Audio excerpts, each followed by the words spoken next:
AFMA's Music Company of the Year nominees are ABS-CBN Music,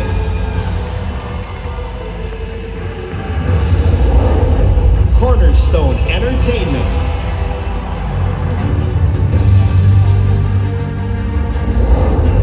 Live Nation Philippines,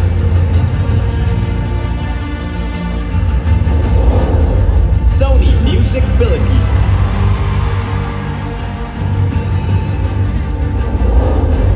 Viva Records Corporation,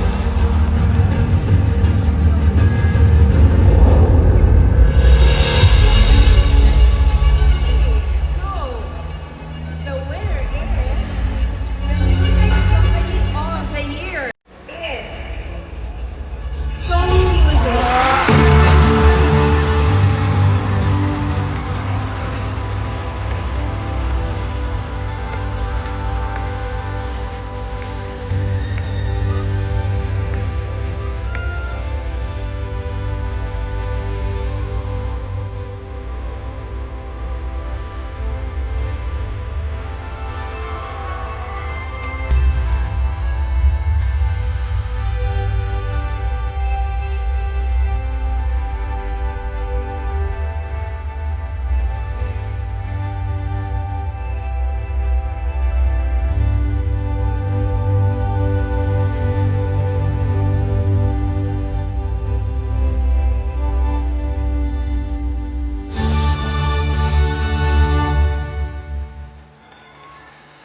Good evening.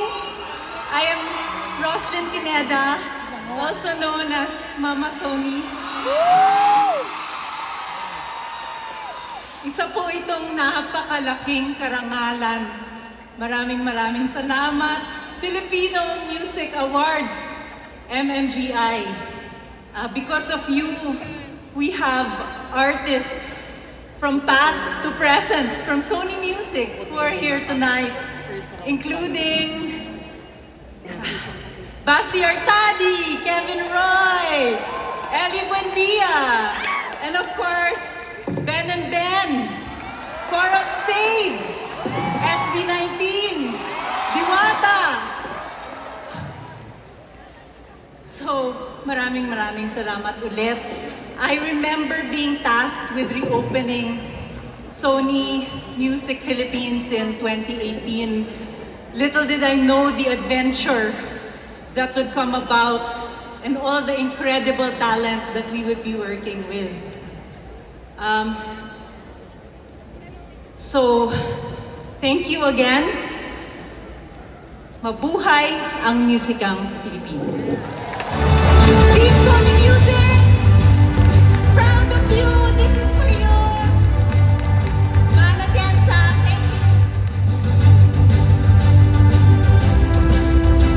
Congratulations to the first round of winners for the Grand Awards category.